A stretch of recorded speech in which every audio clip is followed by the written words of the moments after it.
బాపట్ల జిల్లా అద్దంకి మండలం సింగరాయకొండ ప్రముఖ పుణ్యక్షేత్రం శ్రీ లక్ష్మీనరసింహస్వామి దేవస్థానం, శ్రీ ప్రసన్నాంజనేయ స్వామి దేవస్థానాల 70వ వార్షికోత్సవ తిరునాళ్లు వైభవంగా ప్రారంభమయ్యాయి.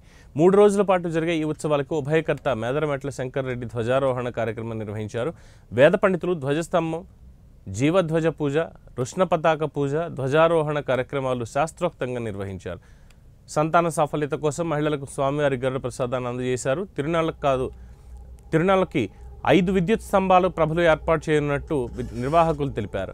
ఆలయం వద్ద అన్ని ప్రభుత్వ శాఖల సమన్వయంతో సమాచార కేంద్రాలు ఏర్పాటు చేశారు. స్వామివారి దర్శనం కోసం ఆలయానికి చేరుకునే భక్తుల రాకపోకలకి ఎటువంటి అసౌకర్యం కలగకుండా రోడ్డుకు ఇరువైపులా బ్యారికేడ్లను ఏర్పాటు చేశారు. తిరునాళ్లకు దేవాదాయ శాఖ, ఆలయ అసిస్టెంట్ కమిషనర్, కార్యనిర్వహణాధికారి తిమ్మనాయుడుతో పాటు శ్రీశైలం దేవస్థాన డిప్యూటీ అసిస్టెంట్ కమిషనర్ అరుణ 3 రోజుల పాటు జరిగే తిరునాళ్ల వ్యవహారిక పర్యవేక్షణ బాధ్యతలు నిర్వహిస్తున్నారు అని ఆలయ ఈవో తెలియజేశారు.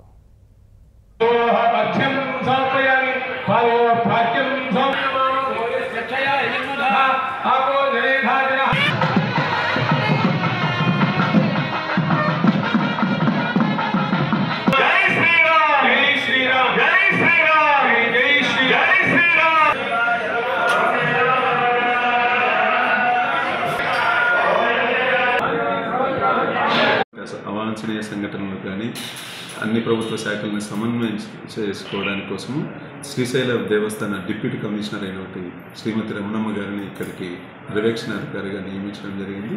ఈ 3 రోజులు ఆమె పర్యవేక్షణలో ఈ తిరునాళ్ల కార్యక్రమాలన్నింటినీ నిర్వహించి దిగ్విజయంగా పూర్తి చేస్తారు. అవాంఛనీయ సంఘటన